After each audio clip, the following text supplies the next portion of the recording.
Од марш за ангелите на забава по повод одбележување на празникот Петровден. Ваква е програмата за во сабота кога Кочани го одбележува својот патрон празник. По неполни 4 месеци од големата трагедија во дискотеката Пулс во Кочани во која загинаа 62 лица, општината организира 3-дневно одбележување на Петровден со музичко-забавна програма во градскиот парк. Ваквата одлука предизвика лавина реакции кај граѓаните на социјалните мрежи. Револтирани пишуваат дека не е во ред да се организираат музички настапи кога градот е завиен во тага и булка. По ова се огласи и веде градоначалникот на општина Кочани Венко Крстевски.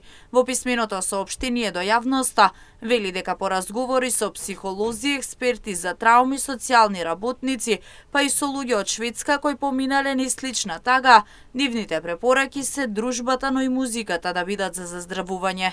Не зборуваме тука за големи забави, туку за моменти кога можеме заедно да слушаме музика, да се видиме со семејството и пријателите што ретко ги среќаваме, да си дадеме сила еден на друг. Младите се нашето утре.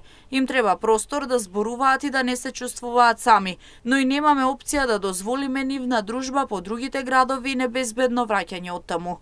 Ова не значи дека го заборавивме минатото, туку дека ја прифаќаме болката и пробуваме да се бориме со неа заедно. Нашите мали бизниси во Кочани едва и врзуваат крај со крај.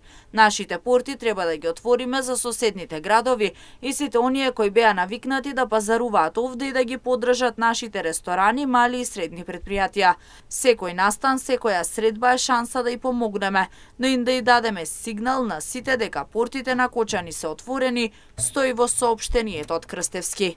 Во меѓувреме во сабота во 18 часот и 5 минути ќе се одржи нов марш за ангелите по Кочанските улици, а претходно во 16 часот и 30 минути во Домот на култура Бели Мугри Кочани ќе се одржи комеморативен настан со наслов Воссеќавање, посветено на загинатите од пожарот во Кочани, организиран од страна на општината.